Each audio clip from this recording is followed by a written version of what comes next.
Okay, so I don't even know how much storage space I have left because that last video was 27 minutes. But I do remember what I was leaving out. So, this was the summer of 2020. I lived in these projects for 4 months before I came to jail the first time. And so anyway, there was these girls. One of them was actually in my alternative school. So of course, she was considered one of those bad or crazy people, or both, or whatever. And so her and her sister both had a whole bunch of sexual abuse trauma. And then they had to live with another relative who was still abusive, but I mean, the older sister said she was at least glad it was better than the last situation. Because when you're in bad situations, you usually have to choose between two bad choices. So, like, you're either with this person who's molesting you, or you're with this other person who's always beating you up, or something like that. And then you have to choose between that, or trying to escape and then be a homeless or whatever. So you don't get options. At least when you're under 18, you don't. But anyway, so one time they got into this fight over some boys because the older sister was mad that the younger sister was supposed to sleep with all the boys she was with. And so anyway, she ended up trying to fight me over this boy too. Never even knew this dude's name. So it was really funny to me. Not funny like laughing funny, but to make a long story short, I ended up getting in between, almost getting stabbed with a glass bottle for the younger one, who actually won the fight, but then ended up having an asthma attack, so I had to call the ambulance. And still, a couple of days later, she had got this group of boys who were like 10 to 12 to jump me. It was like not five, it was 6 of them. And then, I think before that even happened, or either some hours before that, she had stolen my phone and then gave it to this other boy who, I don't think he led that first fight. He led the second time some people jumped me. And I don't even know. There were so many different excuses that they had made up for this. And so I wasn't mad or anything.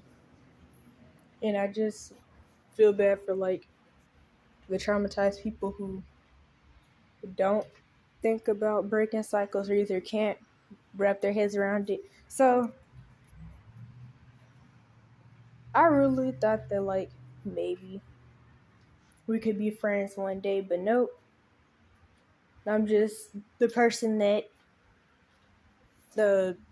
took bullets and kicks to the stomach. Well, not bullets, but kicks to the stomach and almost got stabbed a couple times for this person, and then it was whatever. So I really feel like that after that, or maybe still after the whole Addie situation. In fact, no, at this point in time, I was still in the Addie situation.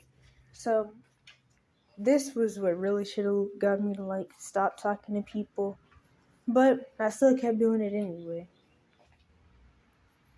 And that's the thing, though.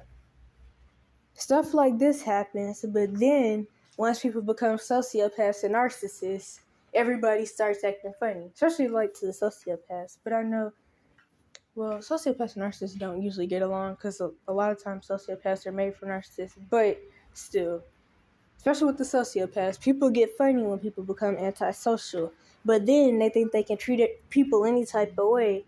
And then once they start doing whatever to people, then everybody starts saying, dang, look at this criminal. But you guys made this. You can't be any worse. Well, they can't be any worse than you because you made them. So it's no accountability for Jack. But that's not even the point. The point is, I should have just learned to stop talking to people.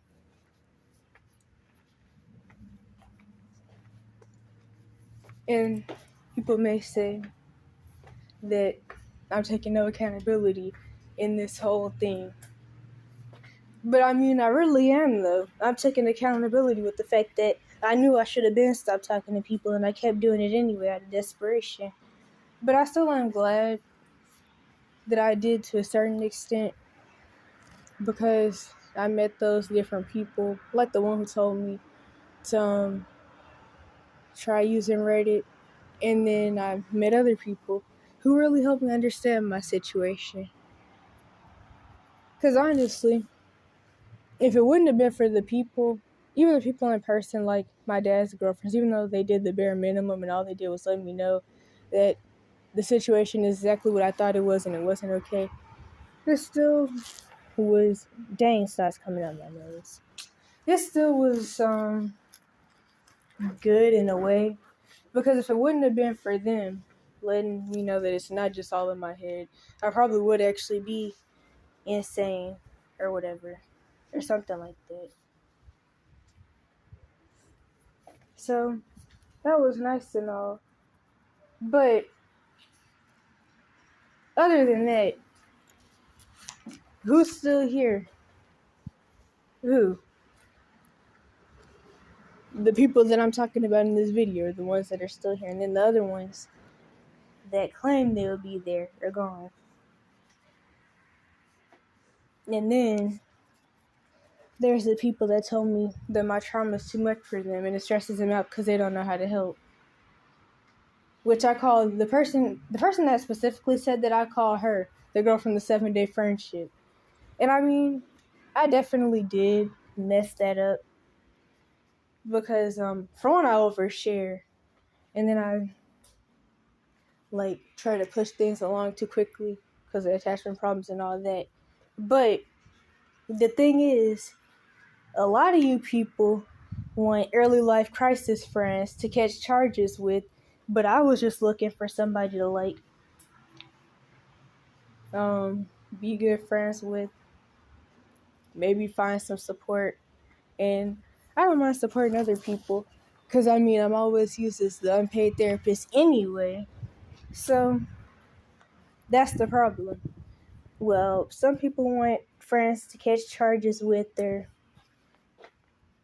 go to parties with. I was looking for something more than that.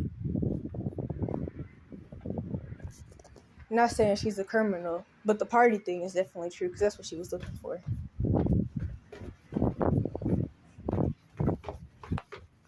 Talking about some go skating.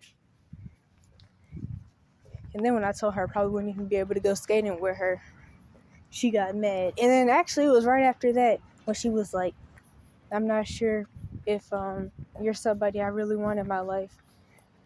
And the school staff were always calling me a Debbie Downer. See, that's the thing. People want to live in La La Land so much, and then anybody that talks about what actually goes on in the world, they're a Debbie Downer.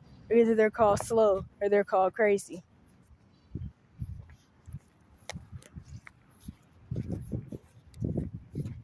And there's so much I could say about that.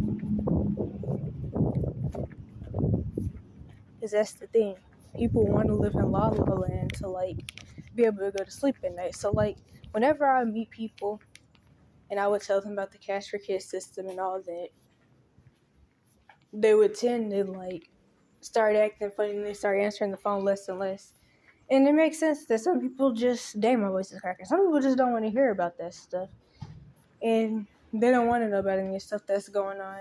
And then, of course, there's the people that want to deny that anything bad is going on in the world so much to where when you tell them about it, they say that you're lying. And then, of course, then there's the crazy thing, and then there's the you're slow thing.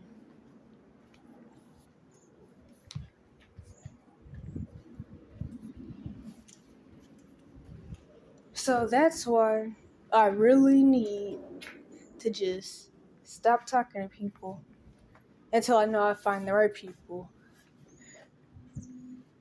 And just accept the fact that nobody likes me. And like that person said on that Reddit post I had made about how my relatives were smear campaigning me all over the internet.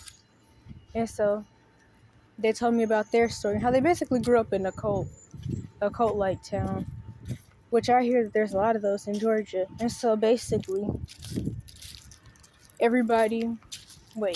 just put a link to the video, but like, they were like, everybody lied to me too.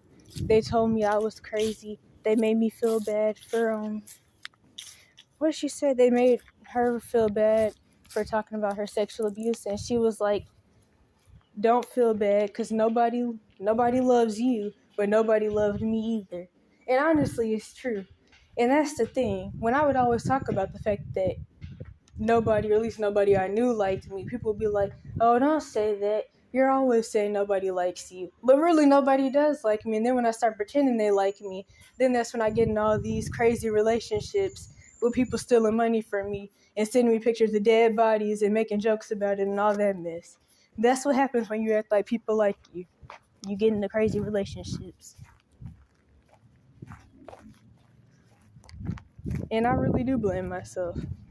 Because that was crazy as heck. And then they say, don't say nobody likes you. The best thing I did was tell myself that nobody likes me, because when I would say that, that's when I would not get into these crazy whatever in the world of people who really don't like me but pretend they like me and pretend they like a lot of other things they don't like, and they really don't even like black people. And then all this mess happens, and now then I get betrayal trauma, and now things are getting worse. Then they're adding to the situation I already have going on. And that's why I should have listened to myself from the get-go instead of listening to some of these other people.